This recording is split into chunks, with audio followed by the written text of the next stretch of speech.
Faxi's Comfort champions. Yeah, that's what you got to do, and there's really no other player in the European LCS that they do respect that ban for. On the other side, we got to talk about Kabashar. Yeah. He's been playing a lot of Rumble lately. And also Renekton alongside the Rumble. You talk about 3 games played last week. Well, this game, he's not getting Renekton so far. One of his other most played champions up until this point. The Rumble has been very high priority for just about every team.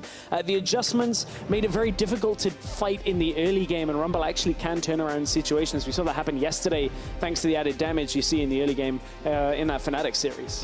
And we've been talking a lot about the different lane matchups and, generally speaking, what are the strengths of each team. But the top lane is where I think really the big difference maker can be, because there's inconsistencies, but the potential for strong play up in the top lane for both teams. But we'll worry about that a little bit later, because with Zach banned away, Elise left open. No-brainer here. We'll see if Joko's able to get something done, see if they lock that in. A few seconds remaining.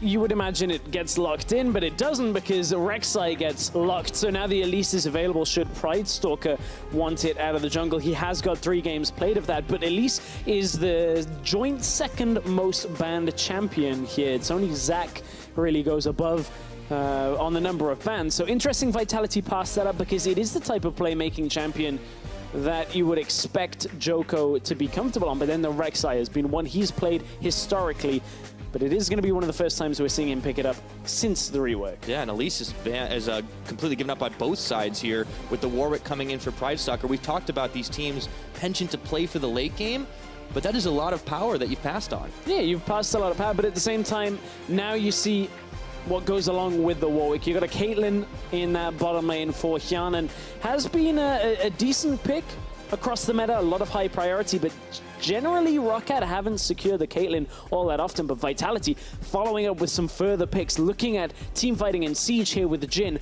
with the Rumble, some very strong picks in their own right.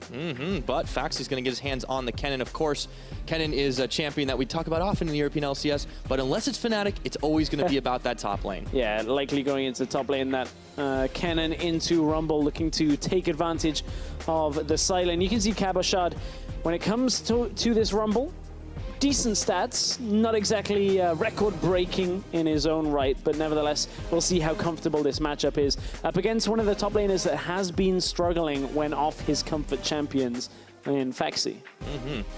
Well, Kabashard having that for himself. We'll see if his laning stats continue to be as improved as we saw the last few weeks. Braum banned out by ROCCAT in Phase 2, as followed by the Cassiopeia away from Betsy. Now, I think this is more alluding to the fact that they're expecting ROCCAT to want to last pick their mid laner. The Cassiopeia kind of like softly signals a Corki pickup, as everybody is kind of expecting, with Corki being such a strong champion as it is, because ROCCAT is still looking for their support alongside mid laner, and they're not really going to be in quite so much of a rush here. But with LeBlanc off the table as well, that's another strong mid laner that Nukeduck has had historically working in his favor. Yeah, if you're ROCCAT, you definitely want to give yourself as good a matchup as you can, because we've seen what happens when Nukeduck is in a favorable position.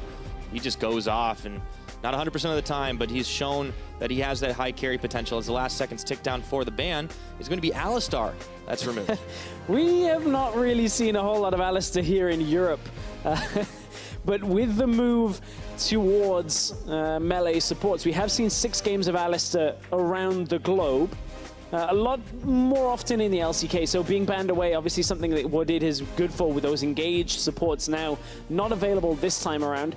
Corki picked up by ROCCAT, taken away, not allowing Vitality to have that. Will it be the Kassadin that we saw come out from Splice yesterday? Might just be, but they're going to pick up a Tahm Kench to pair with their Jhin, the bottom lane complete first, and then the last pickup. It's all to see what Vitality decide to answer that Corki with. That Tahm Kench, of course, gives them a lot of playmaking potential. Do they want a marksman duel in the middle lane? I think they might. This does seem like the kind of thing they do to start things off. Oh, but that's a little different. Hello. Okay. We got the Kog'Maw. Yeah, we're going back to Power of Evil type pick. We have seen Kog'Maw recently in the AD carry role. We do not often see it as a mid laner anymore, but potentially something we'll see start coming back when you look at the kind of late game sieging potential. You've got a Rumble, you've got a Jhin, now you've got the Bio Arcane Barrage, the Living Artillery that gives you that extra range. Lots of additional range here coming out of this Kog'Maw. Oh yeah, I like this. It's some serious long-range action from Vitality squad. Also the ability to get into the back line. You've got the ROCCAT, you've got the Tahm Kench. They can really become a tower-wrecking crew all together as 5. I want to see how ROCCAT's going to be able to match that because they've got some range of their own. This is not a pick that I was expecting Nuke to particularly to pick up out here, but we've obviously been seeing now an extra week of Corki come through.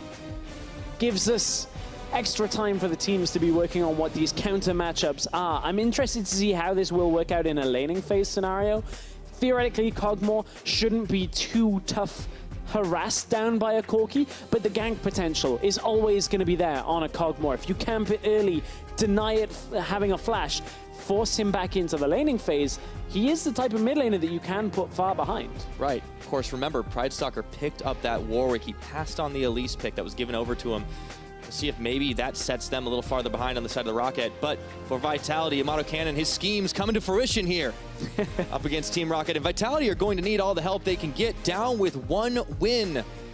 In 5 weeks of gameplay, they're looking to make it number 2, but it is going to be a tough ask against a ROCCAT team that, apart from a blip on the radar against Splice, have had a surge here in the summer split.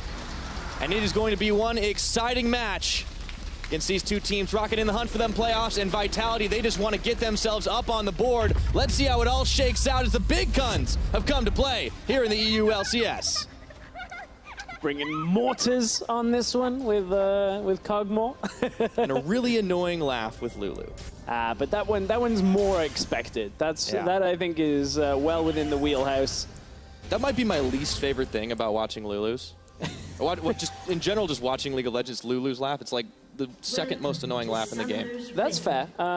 Lux is also up there. Yeah, Lux is actually the most annoying. Yeah, exactly. Yeah. But Lux not in this game. Lulu is. So this Lulu Caitlyn obviously has a lot of late game protection for this Caitlyn, a lot of late game damage once you get past the 4 item spike, as always. Also can give over a lot of shielding to the Corki, who Corki Caitlyn is perhaps some of the strongest late game partnership damage when you look at it. Like if they don't get engaged upon, very difficult to kill both of them before they end up killing you. And we've always been talking about the late game with Vitality versus ROCCAT. Well, we'll see if things have any chance of changing this time around. And if they do, Vander, Vitality's got a job for you. Get people into that back line. We'll see if that ends up happening. Can you imagine, though, like the ability to just peck away at everything that ROCCAT have between the Jhin and the Kog'Maw, and then just pull Cabochard into the back line? Yeah, I mean, if they execute it well, that is a ridiculous fight. It is a ridiculous fight. This is going to be a very interesting game just from these team compositions alone. Because, as you say, a lot of it is about range. So I wouldn't be too surprised to see this game slow down. But right now, Vitality looking to take advantage of this bottom lane by pushing up in the lane, trying to just get the level 1 push on, utilize some of that bouncing grenade out of Steelback and get that level 2 first. But kind of difficult against a Lulu and a Caitlyn. They push themselves quite hard as well. That's a frustrating lane for sure to deal with. Doesn't matter who you are. Yarn and Wadid have been a shining star on this ROCCAT lineup. Steelback, Vander. I haven't seen as much from them, although Steelback last week played a little differently than we were expecting, actually. Yeah, actually played a little more aggressive than we expected, a little more in the mix of the action, and we'll see whether that continues throughout the game. But one thing that Steelback can do right now is try and effectively trade with that 4th shot from Jhin. One of the reasons why you can run boots on him and get that added sustain is you can just kind of get the extra mobility, run forward, hit them with the 4th shot. Unfortunately, on that one, Wadid shielded it up, and Hyanan ended up not particularly taking too much damage, but this is an early play out from Joko. He's gone red buff towards the bottom lane. Normally, this is the time when you anticipate a jungler to be on Rift Scuttler. So if he ends up in the lane, this is maybe 10 to 15 seconds earlier than you would normally expect. Exhaust, net, here we go. The tongue is on, and he's going to actually have to flash away, but he's rooted up, and Joko coming on in. Vander gets the eat on, and it looks like we're in for first blood. Getting that first blood down, as you said, that's a little earlier than you would normally anticipate. Joko, it wasn't the cleanest attempted to get the knock-up, actually got it onto Lulu because of the way the Rek'Sai changes actually affect the number of targets knocked up. Only the first target will. Everybody else just gets knocked back ever so slightly, but it doesn't matter because Vander was able to devour, get the repositioning on Hyanan, and this is what we were talking about when it comes to Hyanan and Wadid. Last week, they were outclassed by Kobbe and Mickey. This week, they're now already down 1 kill. We're not even past the 4-minute mark. Yeah, but it was a nice play by Vitality. Yeah. We talked about how it was not as expected to go for that level 3, even on the likes of a Rek'Sai, and Pridestalker just unable to really match that counter pressure. And that's one of the advantages of a Rek'Sai in the early game is not only do you have good clear speed, you have these unorthodox ways to get in and out of a lane, weird timings that you can actually beat the enemy jungler to. And now you can see Joko has his red buff, which you'd think they're equal on buffs, but red buff Rek'Sai is difficult to trade with. Look, walks in, Pridestalker now has the red buff for his own, but look, the trading damage has already gone in his favor. Hang on, he's got to be careful though. Look, he can't afford to go too far. Oh, he's got the fear, and Pridestalker does turn it around in the jungle fight. Yeah, that's the problem is after Pridestalker gets his red buff, the fight does start turning ever so slightly back in his favor. Betsy what the hell happened mid lane? Looked like Nukeduck chased him out. The problem was Joko stuck around for a longer fight, and since he didn't have his flash from the earlier gank, actually ends up getting caught by the fear, caught in the enemy jungle, and dies for first blood. Don't know whether... Second, rather. Sorry, second blood. Yeah, exactly. First kill in the favor of ROCCAT. Yeah, he does even up the gold game. It's unfortunate. So Joko does a good, Joko does a bad. But of course, if it had worked out, all things look good on that end. We'll check back in on the bottom side of the map because while it was Joko who did pick up the kill, the assist isn't going to be too shabby. Steelback and Vander, if they can keep this pressure on, despite the fact that they are pushed in, they might just be able to do some more. One difference from this play to a play that happened last week is Joko actually last week did invades like this when his mid laner wasn't pushing out. Now you can see that Nukeduck had already pushed Betsy back in the lane, and that's why he thinks he's safe against Pridestalker. Joko should back away completely here. Unfortunately, without a flash, he's trying to close the distance to Nukeduck and maybe turn back around on Betsy. That's not really going to happen at that point. He knew Faxi was coming out of the lane as well, so despite it maybe looking like the right time to enter the enemy jungle and make a play, Pridestalker gets his red, turns the engage around, and unfortunately, nothing really there for Joko's favor. Yeah, it was a little unfortunate to start things off, but we talked about this game going pretty late in the likelihood. Still very, very possible, but it's nice to see the teams trading a little bit early on, even if sometimes it's a bit ill-fated. Still, Steelback and Vander, they're getting some breathing room down here to be able to push. And in fact, beating Yarnan on the farm game is Steelback right now. He's looking very comfortable on this gen. It's difficult at this point when Steelback has a significant amount of damage. You can see double longsword. While it's not exactly the great difference in damage. It's double the swords that Yarnan has. Anytime that Steelback can manage to close the gap, get last shot down, get the crit strike through, it is tough for Hyanan actually to balance around that. But you can see from a range, Caitlyn can still maintain this advantage easily. Just got to be careful on the back end of that trade. You don't get hit by Jin's W. All right, Joko once again finding out Pridestalker. Pridestalker is already level 6, so that is a fight Pridestalker may want to take at this point. Pridestalker kind of getting that easy kill in the jungle from Joko sticking around way too long in the previous engage. It's funny how the narrative's shifted a little bit for Vitality in the last couple of weeks. It used to be that Joko was kind of the guy trying to get the lanes ahead and make things happen. We saw that in the bottom lane, but his role's kind of changed a little bit. He hasn't really had the same level of impact the previous week or two. Yeah, that's fair. Joko's early game decision-making hasn't been really the pinnacle of Vitality's good play, but what has been one of the pinnacles from Nukeduck in the middle lane is something that we asked in Champion Select, right? We said, how does Kog'Maw do into Corki? And let's revisit it. For now, ever so slightly up in the laning phase, pushes Corki back quite effectively. So for now, it looks like Nukeduck, now that he's past level 6, obviously has bigger spikes on 11 and 16 with that ultimate. For now, it looks like this Kog'Maw pick is actually working out okay. But we have to check back in with the bottom because Wadid and Yarnan are walking right into Joko. Sends the Prey Seeker, but he gets turned into a Munchkin. And they're going to just instantly hop over the wall. Wadid had to flash that one. Yeah, I don't actually think Wadid had to flash that. Yes, Jin has a lot of range, but is level 5. Tahm Kench, level 5, didn't have the ultimate available. I think they actually could have punished Joko a little harder. Although you've got to respect the Rek'Sai damage. With that ultimate, you can very easily trade damage back onto a squishy support like that. So I kind of respect Wadid out of fear, perhaps, jumping back into safety. Absolutely, but you can see that Joko's definitely decided to fixate his attention down towards bot now that he's been punished a few times in the enemy jungle. But one place we haven't seen much action just yet has been up in the top lane. Checking back in there, you see it's a very even game. And Cabochard on this comfortable Rumble choice.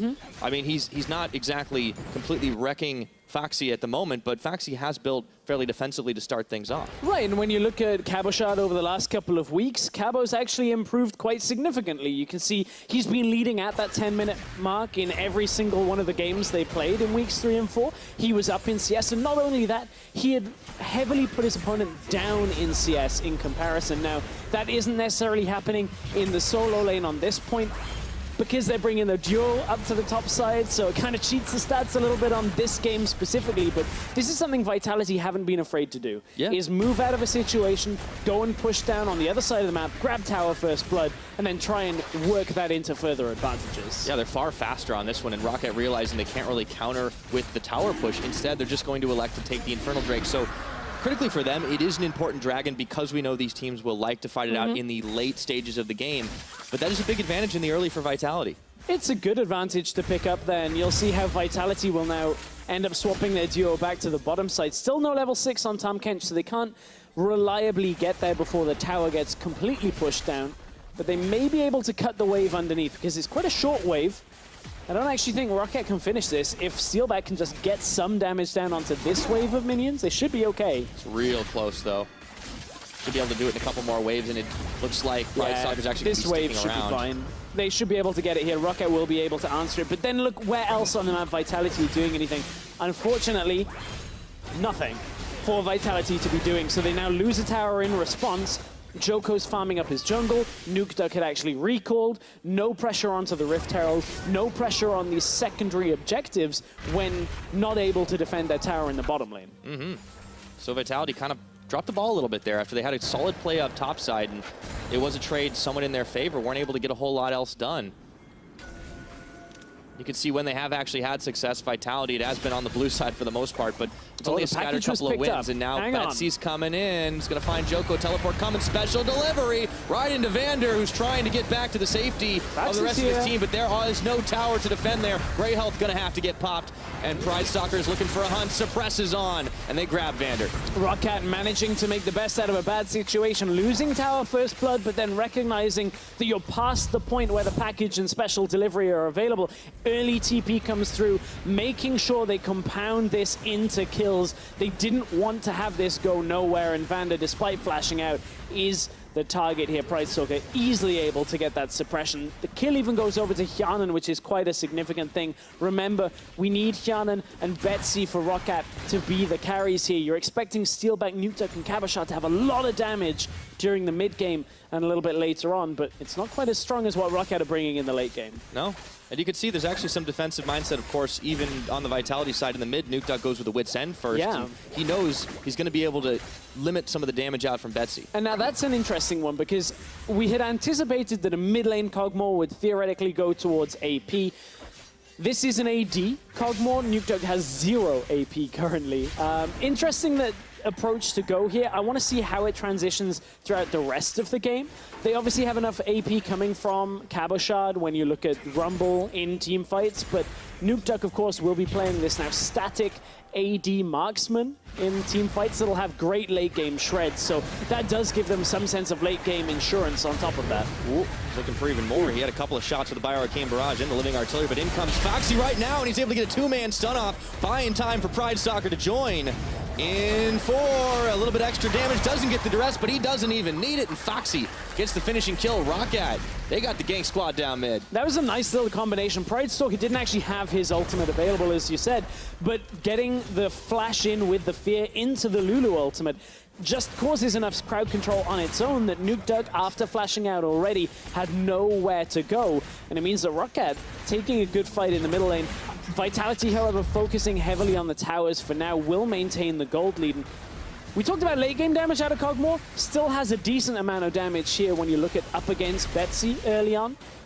But then the rest of ROCCAT arrive, and it's a 2 versus 4 situation. Combo manages to get both Joko and Nukeduck with that knock-up, and ROCCAT able to take that fight. Yeah, looking to take a Rift Herald as well, but Pride Stalker at half his health is kind of sitting in the pit here. Goes on to Joko, and only Cabochard is there to give him a little extra defense, and as soon as he hops the Blast Cone, they will trade junglers. But that was a little bit hairy. Yeah, a little bit of an awkward situation there because Joko knew his team had the advantage when it comes to the map play, but couldn't quite get there in time to save Joko's life, if that makes sense. The rest of Vitality not quite quick enough.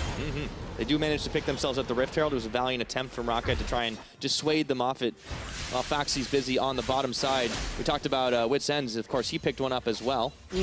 Going for that attack speed, trying to get the side push on. Be the top laner. Yep, trying to just control that side lane, of course. Very difficult the later the game goes for Rumble to particularly stand in front of a cannon.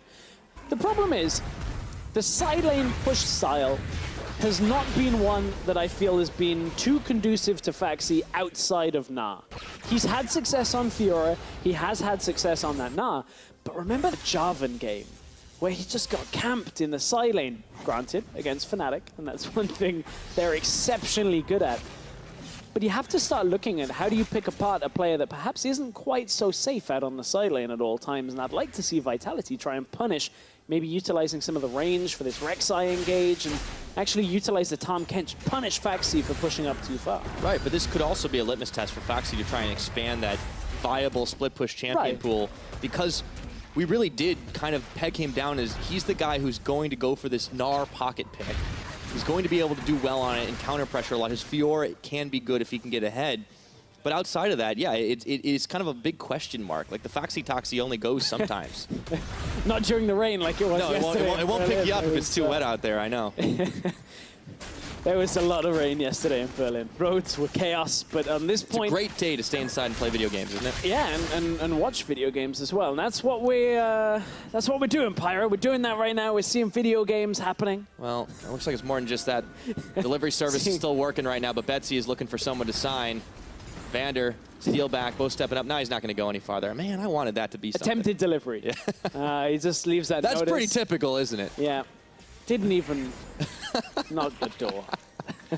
But at this point, Vitality, they do have the gold lead, ever so slight. It is basically an even game, which is what we were expecting between these two teams. We expected no team to really punish in the early game all that heavily, although Vitality have done a good job utilizing their tower pushing. Now, keep in mind, they do have that Rift Herald as well. Cabochard may be looking to line it up in the middle lane as he crosses through, but Vitality looking for this mid tower that sits behind currently Hyanan and Wadid. Yep, you can see the defense from ROCCAT as well. Vitality really want to push in on this, but they're getting a little impatient here, so Nukeduck's going to step forward, and Vander's taking the Abyssal Voyage, looking for Yarn in the Tongue Lash. Importantly, they saw Betsy go to the top lane over a bunch of wards. They know Faxi is in the bottom lane, so there isn't really anybody to defend this tower from the Rift Herald push. Vitality say that's all we needed. We don't need to push ourselves too far through. It's just going to be the one tower, but still, look, that's Vitality cracking all three of ROCCAT's outer towers, giving them a much wider playing field now for the next 10 to 15 minutes. Importantly, they're even able to defend the top because Betsy was marching some minions there, but Cabochard broke off from the assault just early enough to make it happen, and this is where the game starts to pick up a little bit in the pace. You can see the item spikes getting closer and closer. Betsy's sitting on 2 items of his Trinity Force, but he's getting close to being able to hit that. And honestly, Nukeduck just on this Wit's End has not had a whole lot of problem doing damage. Well, yeah, part of the reason why Betsy's a little delayed perhaps on the Trinity Force, he's gone for the boots first, did that as basically alongside Sheen early on. One of the reasons is he wants to get out of attack range, dodge out a lot of the living artillery. See that being used to try and clear the wave away, and his 5 members, ROCCAT, are here, but Cabochard did TP. Coming, throws on the equalizer. That's a lot of damage being dealt, but can they get the lockup and knockup? Looks like that's the case. The curtain call opens up, and ROCCAT are trying to scatter back, looking for some return fire on Cabochard. They may be bleeding, but they are unkilled. A lot of damage down from Vitality initially, utilizing that Rumble ult. It looked like it was going to be a real strong setup for them, especially with Nukeduck having hit that level 11. Of course, it's not that AP Cogmore that we were talking about, but does have that second point in his ultimate, which does significant damage. But it wasn't quite enough, even with Sealback opening up the curtain call to get a kill for themselves. ROCCAT were just able to disengage by running through the mid lane. Vitality did manage to get a consolation prize in the form of that Mountain Drake, but I'm glad you talked about Steelback because this champion, it does seem like the type of champion that Steelback from a few weeks ago especially would play pretty much consistently, especially when Jhin was like one of the big flavors of the meta. But last week we saw him play very, very differently. But at least this is very conducive to that comfortable style where you can still dish out the damage. Yeah, that's fair. You know, it's one of these team fighting, sieging styles where he sits very far back in the fight. However, Jhin, obviously, you can sit back and do a lot of damage. But that's what you were alluding to from last week, Pirate. That Twitch play that we saw come out of Steelback.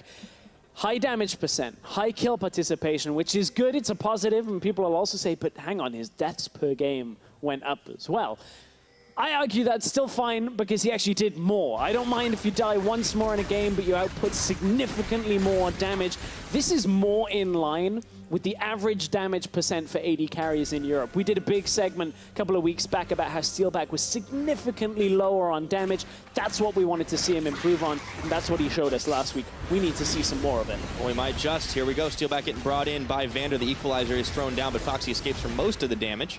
So unfortunately, Vitality aren't able to shut the trap fast enough. Vander going to walking, but he finds Pride Stalker out in his own jungle. We're a little bit later in the game than the Cabochard storyline we picked up earlier. Cabo's still heavily ahead in CS this time. Of course, he has had a easier time standing on a tower, absorbing the wave that Betsy pushed out. But look, a lot of the farm is going over to Betsy. In fact, he's recalling out. That tells you a lot about how much they're actually putting stock into Faxi in the side lane, that they're not giving him the farm alongside. I mean, sure, there's the argument to be made that a Kennen should theoretically hold the side lane against a Rumble in a long lane later on anyway, but still need to give him the goal to get there. Yeah, you got to make sure your game plan is followed to the letter, and as it stands, I mean, we're 20 minutes into this. Vitality, they have a gold lead. It is not huge, of course, but they have been making generally more plays, even if ROCCAT still holds the edge in kills. The towers have been very important. Vitality playing for these objectives. They're still trying to dive on occasion, but they're doing it in a manner that's really not punishable by ROCCAT. Yeah, they realistically have been stepping up to an objective saying, hey, is this one we can take?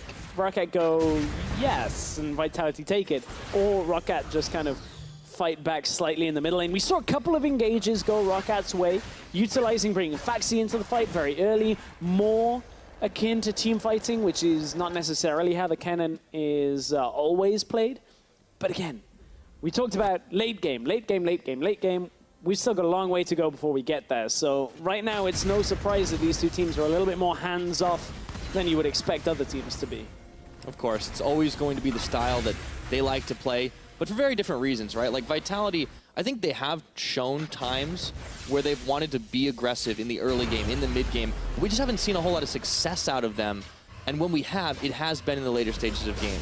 ROCCAT specifically try to play to that style every time. Sure. Yeah, ROCCAT, they try and just hold on as long as they can. And turn it around. I mean, it worked against Fnatic. It did. How many teams can say that? How many teams can say they died 13 times as the top laner and still beat Fnatic? It was the 13th. That one's the charm for sure. Exactly. Faxi this time is doing a little bit better than that. Yeah, I think a lot of that was overconfidence from Fnatic in that series, which is part of the problem. Not something that they've shown us again since. And it's important to talk about here because I think if you don't take ROCCAT seriously, they are a team that can punish you. Whether it's late game fights, whether it's unexpected trades in the bottom lane, those are some of the strengths that we have seen. And that is certainly one thing that you can put in there, like a feather in their cap. But that's not exactly reliable that the enemy underestimate you. You can't go into a game thinking that that's your game plan.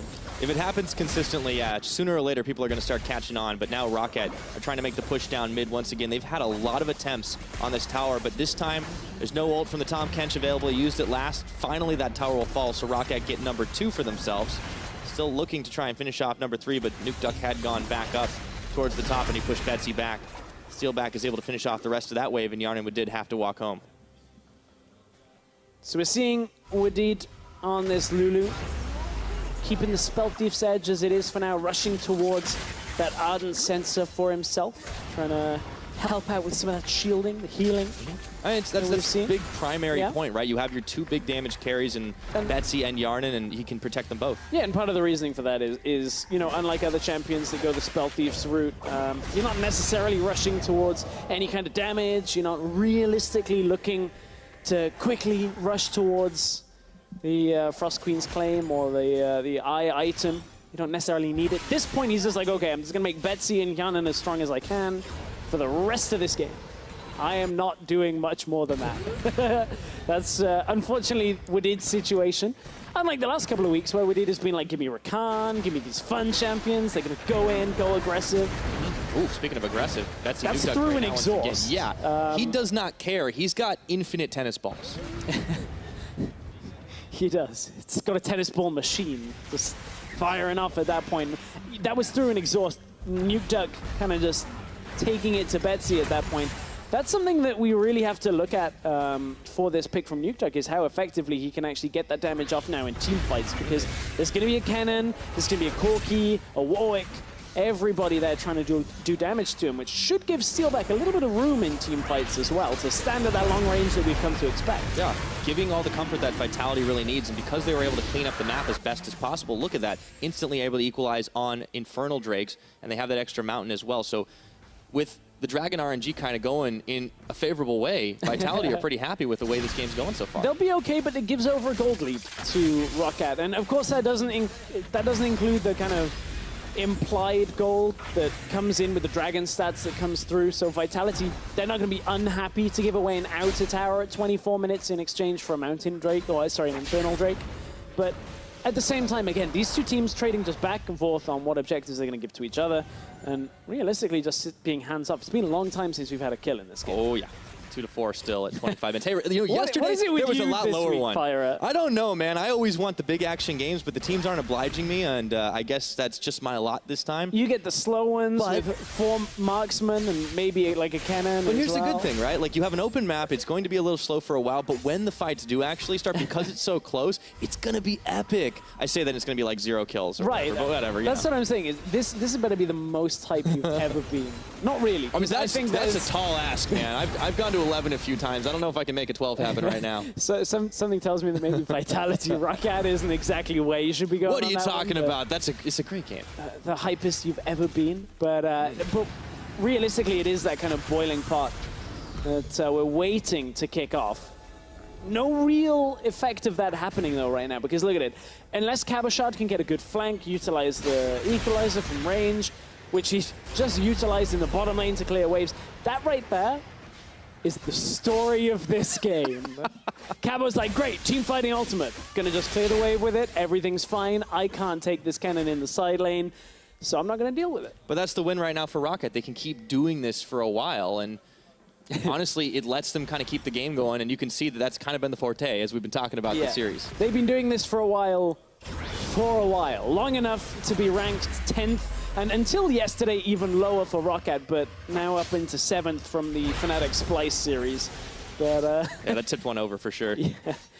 But you can see how long it normally takes these teams to close out. That's significant back-to-back, like Baron setups, Elder Drake setups, and ROCCAT and Vitality, they pretty much the treants of the EU Let's LCS. not be too hasty, all right? Now, Betsy might find himself on the wrong side of this one, although there is a teleport coming in for Cabochard, who does not have his equalizer, and Vitality do not have a care. Betsy trying to walk it out, but Joko getting the Void Rush on to finish the kill off. ROCCAT scrambling to respond to the 3-man squad of Vitality, and the rest are joining Steelback, bringing up the rear here. Steelback might just be 1 for none. He was cut off at the side of the fight, which meant the Vitality couldn't all in for the rest of the fight. You can see Nuke Duck pretty much unscathed in that exchange, but Vitality aren't rushing towards this Baron.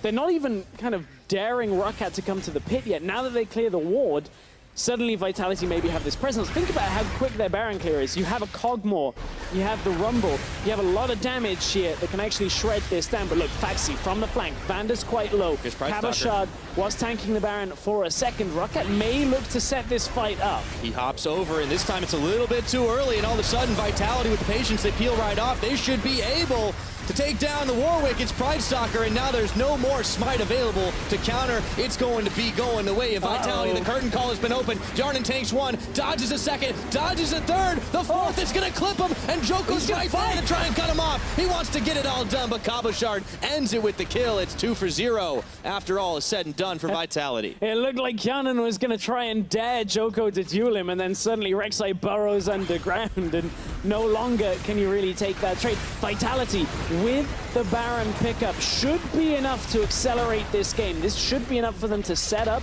and look to siege down those towers. And honestly, it was at first a slow call out of Vitality, but an easy one once Pridestalker jumps in too early. 3k health still left on the Baron. Way too much, but ROCCAT still trying to chase Vitality out of their territory. See if they can grab a little bit back, and unfortunately the answer is no. And yeah, it was just a little bit too early for Pridestalker to hop in. Didn't have any vision, but wait a minute, Betsy is still going in. I mean, that's ballsy. That was not the best advised blast cone I have ever seen, but glad he had a Valk still. I mean, I think he was anticipating that there was only one person in that bush. So this is where Pridestalker goes in to the pit. Obviously no vision, so he had to kind of gamble that Vitality was still doing it. Look at the miscommunication here. Faxi pulls back away from the pit now. Doesn't want to go in because it would be 2 versus 5. Hjanan and Wadid kind of not in position here, and Hjanan actually puts himself in a lot more danger than he needed to be here. No way was he actually going to be taking that Baron down, and steps close enough that he ends up getting picked off in this fight. You can see he wants to trade versus Joko. Hjanan swaps to try and deal with Cabochard, doesn't have the damage to deal with either of them, and ROCCAT not looking so great right now when you look at that Baron control. Hjanan knows he played with fire and stepped too close to that Baron pit. Yep, got burned on that one. So 5-4 is now what we got in kills, but this is a bigger gold lead than we've seen for most of the game. 30 seconds, another Infernal Drake spawning. So Vitality pretty much have everything that they want at the moment, and even if they were looking for a slower march to victory, they might be able to speed some things up too. A lot of damage, big spikes coming out. You can see Joko, he has that Black Cleaver. Ginsu's Rage Blade on Nuke Duck. And speaking of Nuke Duck, while in Champion Select, we talked about how ROCCAT could maybe camp Nuke Duck in the middle lane, could maybe put him behind because Kog'Maw kind of unsafe if he doesn't have that flash, difficult to contest. That wasn't the game plan from ROCCAT in the early game. They didn't look towards the middle lane. They looked towards the bottom lane to try and snowball Hjanan, which is understandable. You can see why that would be the game plan for ROCCAT, but unfortunately, this Kog'Maw has been punishing them heavily, putting up some serious DPS. Absolutely, and now Vitality are able to take away this last Infernal. They are going to unfortunately trade a lot of damage on their second-tier top tower, but at this point with the lead they have, I don't think they're too worried about how things are going. Foxy's still trying to play that split push game, but Vitality know that they can just 5-man it. But realistically, he's not doing enough on this split lane, this side push. And it's not necessarily his fault, because look at who he's playing into. He's playing into a Kog'Maw that can clear the way very quickly with Rage Blade, with everything else. He's playing into a Rumble, which can clear the wave quickly, and then he's playing into the Vitality bot lane, who he's never going to be really realistically around, because they're sat mid lane. They're just pushing mid all the entire time. So there's no real way for Faxi to be doing too much more than looking for a flank in team fights. And you can see that's one of the things that Grabs and the rest of the ROCCAT team going to have to overcome. Theoretically, if this game doesn't go their way, how to fix that going into game 2. But from the Vitality side, I mean, this is a lot of rejoicing you have to give them right now. Obviously, they still have to close this game out. There's plenty of room for mistakes, but considering the fact that this is a team that has only one win, and that was against Mysterious Monkey's pre-roster changes, and even that looks somewhat questionable, that's a lot of improvement to show. And here we go, the curtain call comes in, and Yarnan's popped down by 1. Another shot hits what did. He's trying to dodge, duck, and dive, and it looks like Cabochard's just going to be able to charbroil him. And the one time Faxi is pushing out in the bottom lane, his bot lane themselves get engaged upon. That forces now Faxi to recall back away. It's a tough spot for ROCCAT because they are desperately trying to hold on to everything that they can, and they're treading too far forward. You can see Vitality, a decent Baron power play, under the average, but when you look at how Vitality are slow to close out games, when you look at how they normally play, this is a lot cleaner than we've come to expect from. This is under the average game time for them by a wide margin right now. Let's see if they can close it out here as they take the inhibitor, looking for Foxy as well, who's forced to flash just out of the range of the Bio-Arcane Barrage and the Living Artillery. Still with the minion wave, they no longer have that Baron to rely on, but they have been able to break open the base and start their work on taking away everything from ROCCAT. There is perhaps one last chance available for ROCCAT here when you look at the timing in this game. If they lose the next fight significantly, it's going to go horribly wrong, but they are starting to reach that 4-item point for Hjanan, the 4th item soon for Betsy. Look at that equalizer right damage. in the choke. Just, nothing to do here. Woodid manages to dodge out the last shot, but it doesn't matter because Cabochard's there to chase him down. And you can see that's just from stepping a little too far forward. Suddenly that Jhin off-screen, the Rumble off-screen, puts enough damage down that you're not even safe in your own mid lane. Yeah, I mean, we were talking early game about Cabochard being forced to throw his ult just to try and counter wave clear on Foxy, but at the end of it all, I mean, he's having a great game right now, hasn't died, been able to have a massive impact in the team fights such as they have been, and look at that, not too bad on the damage front either. Yeah, this Kog'Maw actually doing a little bit less damage than I had anticipated, in the sense that we've seen him we did come in thinking it was AP, down, right? We've also seen him shred down Betsy a whole bunch of times, but that's a little bit more reliant on trading with auto attacks. It's kind of to be expected. Was expecting him to have done more damage than Hyanan, but Hyanan's had some big headshots, a lot of trading potential in the fights as well.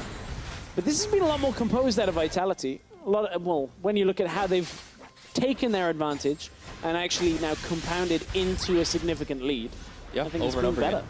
Been able to iterate on it for sure. And ROCCAT have had, you know, some solid attempts at making individual plays, a couple of catches here. Pridestalker's kind of been at the forefront of a lot of them, but past the early game, it just hasn't really panned out. And you can see Betsy not respecting side lane pressure, Vitality able to collapse. They're utilizing Vander's Tahm Kench to get behind the line. I mean, Vitality are following this game plan, and this is real growth from them. And Vitality had an early game plan, utilizing this Rek'Sai, go down to the bottom lane, get first blood, and then never look back. Swap to the top side, get another tower, look for more objectives, and now they're looking for the fight because they know they have the advantage. They've cut ROCCAT in half. There we go again, one more time. Foxy is going to get his ultimate on, and Vitality might have bitten off a little more than they could chew, but they turn for Pridestalker here, should be able to take him out. Nuke Duck firing down the shots. 1, 2, 3, 4. In comes the curtain call, and now ROCCAT are forced to scatter away. What did Betsy trying to dodge out the shots, and Betsy's going to have to flash at the end of it all. It is a 1 for none to start things off, but let's see what else they can do for round number 2. Nuke Duck dodging and diving, and Bio Arcane barraging, and he's going to be able to pick up a spree kill onto Foxy. Joko with a 2-man knockup on Burrow, and just like that, they nearly wipe ROCCAT off the map. That was a good turnaround in that team fight from Vitality. Nuke Duck clearly knowing the damage output here in these later game fights with the Kog'Maw, able to take down multiple members of ROCCAT. Joko comes in for the double knockup at the end, and everything goes Vitality's way. This might just be a significant enough damage dealt to ROCCAT that Vitality could end the game. 3-1-4, easy as pie, and Vitality are looking to finish this one off with only Betsy left to try and defend. Pridestalker coming back in at the last second, but Cabochard is getting the burn on, and now Pridestalker's not going to last too long. Down he goes, Betsy on the fountain, and that was a style kill. 35 minutes under that average for Vitality, and they are going to take 1 kill, 1 win up in this series. Looking alive, boys. GG.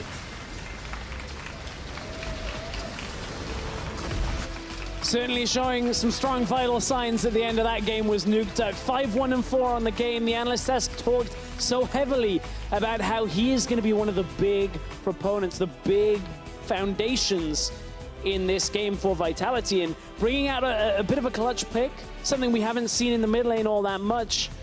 Pick we don't really expect from him, and what a sublime performance, realistically. Handily dealt with the Corki that so many mid laners have had trouble with. Absolutely, and this is a big statement for a team that has only managed to get 1 series win in the European LCS in cross-group up against a team like ROCCAT that, apart from last week, were looking pretty damn good. Now the tables are turning. This is the ROCCAT, the B Fnatic. I mean... And then Vitality, if they beat them, then are they by the trends? No, we're not going that way, are we? Don't go that way, because I can't say the word. I can never say that word, but it's okay, because right now, 1-0 on the series for Vitality. I think a lot of people were expecting ROCCAT maybe to come in as the favorites here. Their recent results, their play style, we thought perhaps they could get to the late game. Well, credit to Vitality, because they actually punished them a little heavier in the mid game than we've seen Vitality do in recent times. And I think, as you were saying at the end, certainly stuff that Vitality have been working on is paying off. And like, there's a lot to question at the start of the split, and even in the last few weeks, of a coach like Yamato Cannon, who has an impressive track record with his former team Splice. But now, maybe that's the plan coming together. So Vitality, they struck first with a win in game 1. Let's send it over to the analysts for more.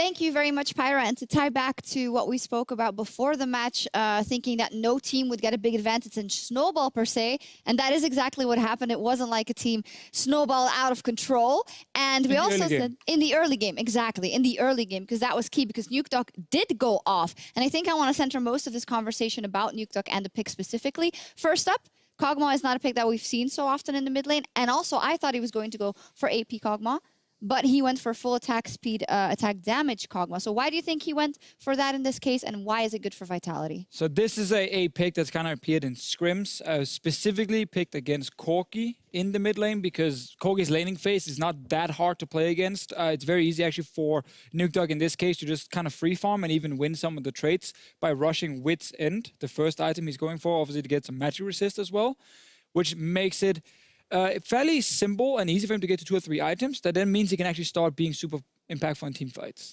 Yeah, we're going to get that item build up just in a second as well. And how does that help him in accelerating the game, or what he wants to do late? Because, okay, it's good in-game versus Corki in the beginning, but how did Vitality spread all over the map, and how is he good in the further team fights? Well, then, obviously, so Vitality's draft is very much like team fight. As we also actually talked about before the game, Vitality wants to get to late game team fights, and ROCCAT is the split pushing team, so they have the cannon for split push.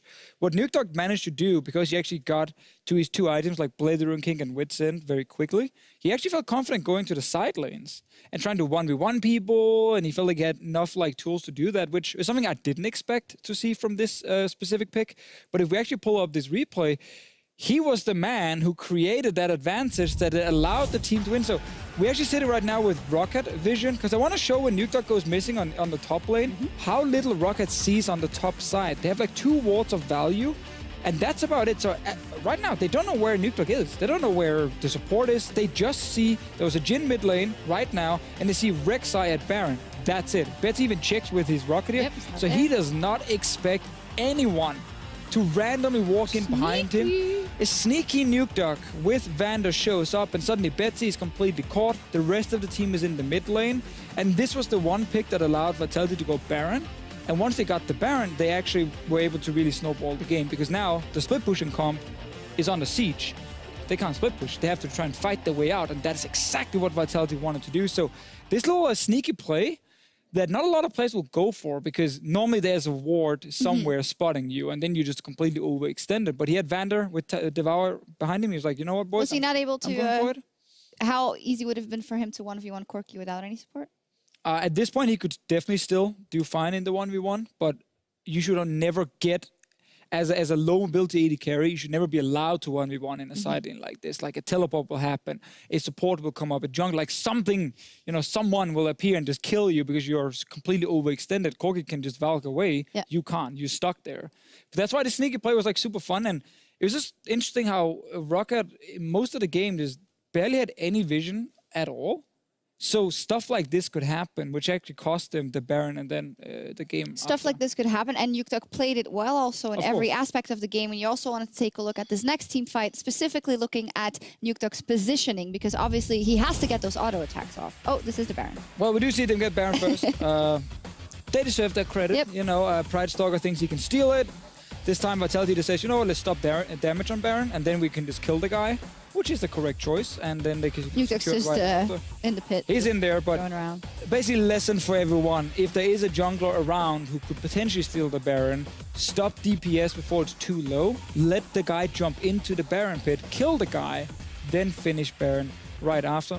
Nice little long auto attack there from Nukeduck as well, but we did get to see some late game fights from Nukeduck where he was actually able to position in the front line, which is something we've seen from some solo queue clips that people were putting around on Twitter as well. And I think just overall, he played extremely well in terms of his overall positioning and even creating some plays like the one we saw earlier on a champion that normally would not do it. And obviously then the team can just kind of play around him. And it was a very successful pick suddenly. So on the scorecard of how good is Nukeduck and is he the second best mid laner in EU, he brings out a new pick. He brings out a cool build. He brings out a champion that is hard to play, and he has to carry the game. Hey, he's getting straight A's for that one. Sure, but I mean, so the thing is, I think we have some really good mid laners in the top in Europe. I think Nukeduck, as I said earlier, is up there, but I would put Febiven above him right now. Probably, I would even consider putting Febi like tied for first with Caps. and then Perks and Nuke Dog will come underneath. But I still got to see slightly more from Nuke Dog before I put him above Perks and the others. All right, and maybe we see more from him in the next game as well. See if he picks another champion and carries Vitality. He probably will pick a champion. We will pick a champion. That is for certain. They need one more win to take the series against ROCCAT. Game 2 is coming up after the break. ROCCAT in the hunt for them playoffs, and Vitality, they just want to get themselves up on the board. Let's see how it all shakes out as the big guns have come to play here in the EU LCS. And he's got to be careful, though. Look, he can't afford to go too far. Oh, he's got the fear, and Pride Stalker does turn it around in the jungle fight for Kabashard, who does not have his equalizer, and Vitality do not have a care. Betsy trying to walk it out, but Joko getting the Void Rush on to finish the kill off. Yarden tanks one, dodges a second, dodges a third, the fourth is going to clip him, and Joko's right there to try and cut him off. He wants to get it all done, but Kabashard ends it with the kill. 35 minutes under that average for Vitality, and they are going to take one kill, one win up in this series. Looking alive, boys. GG.